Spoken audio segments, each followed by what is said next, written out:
In this video, I'm going to talk about Turo's somewhat new duration and mileage discounts and why I ultimately think that this is an extremely flawed system that you should not be opting into. And I'm going to talk about some of the considerations you can take into account and what you could potentially do instead. Now, before we dive into that, I do want to remind you guys that I have my course, the Car Sharing Masterclass. This is a full A to Z course that teaches you everything you need to know about car sharing, from starting and scaling your own Turo fleet, starting a direct rental fleet, co-hosting, and so much more. We dive into everything from how to buy cars, how to get insurance, how to implement your systems and processes, contracts, and so much more. Not only that, but we have a ton of new features rolling out throughout the year. We have a private Discord and monthly Zoom call, and we offer a 30-day money-back guarantee. You can use the code OFFER99 to get $99 off, and the link is down in the description below. Now, before I dive into why I think duration discounts are the worst, let me first talk about what duration discounts are and how they ultimately play a role whenever it comes to pricing, mileage, depreciation, and of course, how much money you put into your pocket.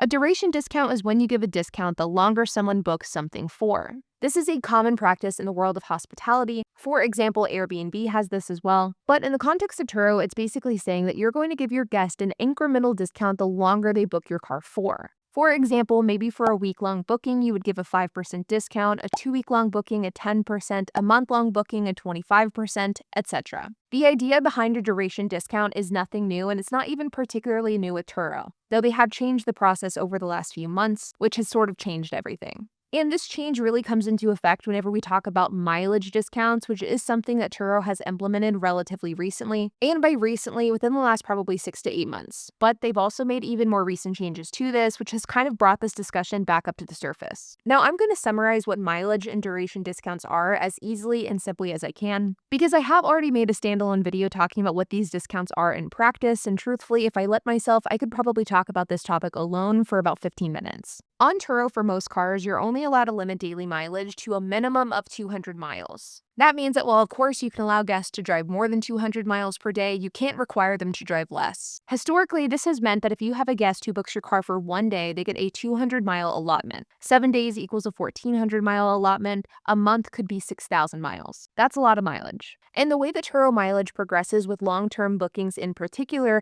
it could potentially open up the floodgates to a lot of mileage and a lot of depreciation for extended bookings. So Turo introduced a solution. You could now officially limit the amount of mileage that a guest could drive for longer-term bookings, in some cases as little as 1,500 miles a month. But the caveat to this is that you would have to offer a discount in return. When Turo announced that they would allow for different mileage limitations for longer trips, they paired that with the requirement to also offer a duration discount. So for example, if I wanted to limit the monthly mileage on my Escape down to 60 miles per day or 1,800 miles per month, I would have to offer a 45% discount for that month. You can do this with weekly mileage and discounts too, with a slightly different discount structure. If you do not opt in to this minimum discount for your reservation, you would not be able to limit your mileage and you would have to opt back into that 200-mile per day threshold. I could also choose to offer more than a 45% discount, but I can't offer less. And truthfully, I find this move by Turo to be extremely short-sighted, but I also find it to be borderline deceptive. And I think it probably goes without saying that I do not recommend that you opt into this. Now, I of course want to talk about why from a financial perspective, I think it doesn't make sense to opt into this. But let me first address why I do think that this is borderline shady of Turo to implement, or at least in the way in which they're implementing it. Now, if you've played around with the duration discount screen, you may notice that there are multiple features on this screen that try to sell you on the idea that a duration discount and thus a mileage limit is the right choice for you. They have a competitiveness meter, which shows you how competitive your pricing is in your market, which for my fleet very rarely works, and when it does, I don't think it's accurate. There's no flexibility for if you want to go below their predetermined discount threshold. And if you opt out of the discount, Turo will give you a blurb on depreciation and how this can protect you from depreciation. And to me, I think that this is an area that Turo should have just simply stayed out of. I don't think that Turo should be giving hosts advice on depreciation, especially if that advice could inadvertently benefit Turo. And these blurbs on the screen are Turo's blatant attempt to get you to second guess your choice. And I find it kind of gross. But my personal feelings on this tactic aside, I think that fundamentally these duration discounts just don't make sense. At least not at the level in which Turo is requiring you to do them. The idea of giving a 45% discount is something no Turo host should consider unless your operational costs are very, very low. Because once you take into account trackers, insurance, maintenance, and your time, Not to mention the fact if your car is financed and you have a monthly payment associated with that car, your payout under this discount structure very quickly becomes no longer worth it.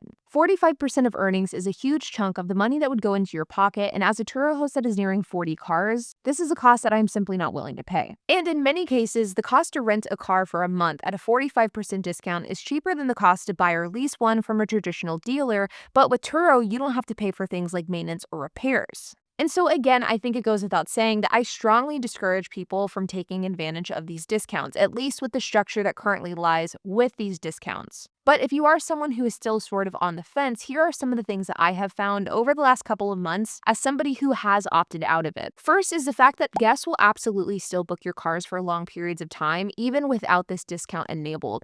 This is something that I've been pleasantly surprised about, but candidly, I was a bit worried about it whenever Turo first rolled out these discounts. I am somebody who does a ton of long-term bookings. In fact, with my fleet, anywhere between 20 to sometimes 35% of my fleet is out on long-term bookings, which I classify as anything longer than a week. And of those longer than week-long bookings, probably about 10 to 15% of those are longer than a month. So we do a ton of business with long-term rentals, and I was worried that once Turo rolled out this feature and once I opted out of it, I would no longer get these long-term bookings, but that just doesn't seem to be the case. Now, I do want to offer the caveat that most of my long-term bookings are with cheaper economical cars, and possibly with nicer cars, these types of discounts would have a bigger impact on whether the guest books with you or not. But if you are someone who has these types of guests who extend every couple of days for weeks or months at a time, in my opinion, not offering a discount hasn't had any sort of impact at all.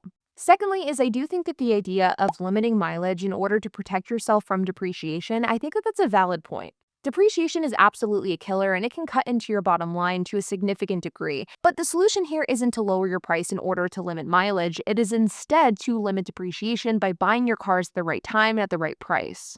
Buying below market value or buying heavily depreciated cars are a great way to limit or avoid depreciation. And because of this, while I certainly don't want my guests to drive 6,000 miles in a month, if they choose to do that, it really doesn't make a big difference to me. Because of the fact that I buy my cars at the right price, my cars aren't going to depreciate significantly if a guest does drive 6,000 miles in 1 month. Another thing to keep in mind is that not all long-term guests drive a ton of mileage. And I think that this is probably the biggest issue with this discount structure is it assumes that every single one of your guests that books your car for a long period of time is going to drive the max amount of mileage, and that just simply isn't the case. This is a bold assumption, and if you're building out your discount structure with mileage in mind, the only way that you actually win is if you are in fact preventing that guest from driving that 6,000 miles. And the reality is most guests are not going to drive anywhere close to that. They're probably going to drive 1,500 to 2,000 miles a month, sometimes even less. You winning with this discount structure is under the assumption that every guest is going to max out mileage. And again, that's just not true. And the fourth thing that I want to mention is that you can theoretically play around with your daily price in order to offset the cost of this discount. Now, Turo does cap the amount that you can charge for a Turo car, so you wouldn't be able to raise your prices by 45% in order to offset a 45% discount. Maybe in some cases you could, but I don't know if that would strategically be the right choice. But you can absolutely play around with your daily price in order to maybe effectively experiment with whether or not this discount structure is for you. But again, the unintentional byproduct here could be that you deter shorter trips from renting your car because somebody doesn't want to pay a higher price for, say, a 1 or 2 day rental. Now, as I mentioned at the beginning of the video, this isn't a super new policy. It's been around for the better part of 2025, but it is something that was recently changed, which has sort of bubbled this conversation back to the surface. And if you didn't come to the conclusion yourself by this point in the video, let me make it abundantly clear. I do not like this discount structure. I think it is a disadvantage for the majority of hosts. And while some savvy hosts may figure out a way to make it work for them, I think for the majority of hosts, especially newer hosts, just simply should avoid this discount structure altogether. Because despite what some newer hosts believe, you actually can't opt out of it.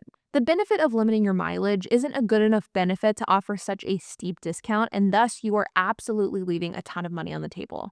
Like always, you guys, I hope that you enjoyed this video. If you have any questions, comments, if you have anything to add, I would love to hear it. So make sure to leave a comment down below. And while you guys are at it, make sure to hit the like button, hit that subscribe button, and hit the notification bell. And I will see you guys in the next video.